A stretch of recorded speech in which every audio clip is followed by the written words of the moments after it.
Father God, tinataas ko po sa iyo yung mga anak na bunga ng broken marriage, broken family, na sa mga sandaling ito naapektuhan po sila sa mga nangyayari sa buhay ng kanilang mga magulang, Panginoon.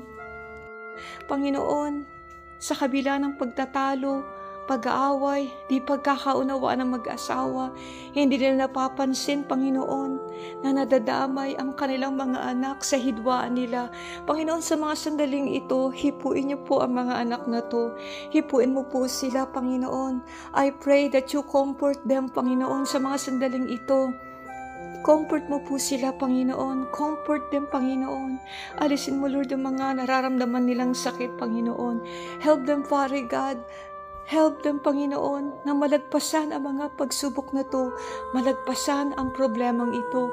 Father God, nakikita mo po, Panginoon, ang pag-iyak ng mga anak na to. Yung pagnanasa sa kanilang mga puso na makitang buo ang relasyon ng kanilang mga magulang, na makitang buo ang kanilang pamilya. Panginoon, dinggin niyo po ang kanilang mga panalangin. Dinggin niyo po ang kanilang mga daing. Pahirin mo, Ama, ang luha sa kanilang mga mata. Pahirin mo, Panginoon. Panginoon, ang sakit na nararamdaman nila. I pray, Panginoon, especially yung mga anak na bata pa, walang kaalam-alam, walang kamuang-muang sa nangyayari sa paligid nila, sa nangyayari sa buhay ng kanilang mga magulang. Father God, pati yung mga anak na may isip na nasa tamang edad na, Panginoon, dahil sa nakikita nilang kaguluhan sa kanilang mga magulang, nagkaroon po sila ng trauma. Ayaw na nilang mag-asawa, takot na silang mag-asawa, takot na silang mag-commit sa marriage kasi ayaw nilang matulad sila sa kanilang mga magulang na nagpakasal at pagkatapos maghihiwalay lang. Panginoon, dalangin ko, Lord, samahan niyo po ang mga anak na to. Ikaw nga po ang manguna. Send help for them. Magpadala ka ng tulong sa kanila. Father, habang nag-iisa sila, ipadama mo sa kanila na they are not alone in this struggle. Hindi sila nag-iisa sa problemang kinakaharap nila.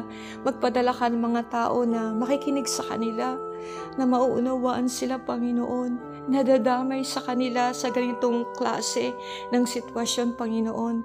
And I pray, Panginoon, tulungan mo ang mga anak na to, Panginoon, na makatagpo ng kapayapaan sa piling mo. Makatagpo sila, Panginoon, ng kapahingahan sa piling mo. Makatagpo sila ng kaaliwan sa iyo, Ama.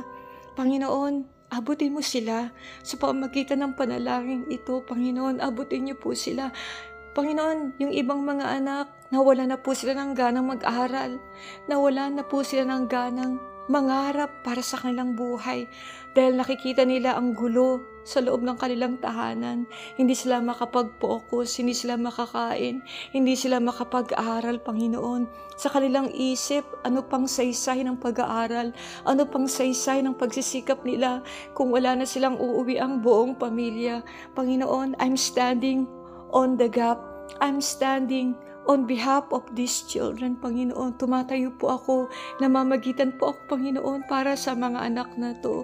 And I pray, Panginoon, kung pwede pang masalba ang relasyon ng kanilang mga magulang, tulungan mo po sila, ang mga magulang na ito, na maayos ang kanilang mga relasyon. Father, ikaw po ang kumilos sa mga sandaling ito. Yung mga anak na nakikinig sa tinig ko, I pray, Panginoon, hipuin mo sila sa mga sandaling ito. Hipuin mo sila sa mga sandaling ito. Bisitahin mo sila sa araw na to. Dalawin mo sila sa mga sandaling ito habang sila ay andoon nakakulong sa kanilang kwarto, umiiyak, nagdaramdam, nasasaktan. Yakapin mo sila, Father. Tapikin mo po sila. Dalangin ko maranasan nila ang malamig mong presensya. Maranasan nila ang hipo ng iyong banal na Espiritu Santo. I pray, Father, ang kapayapaan mo ang sumama sa kanila. Marami pong salamat sa iyo, Panginoon. Tinitiwala ko sa iyo, nilalagay ko sa iyo mga kamay ang buhay ng mga anak na to. Purihin ka, Ama, luwalhatiin ka sa pangalan ni Jesus. Amen. Sa mga sandaling ito, gusto kitang palakasin.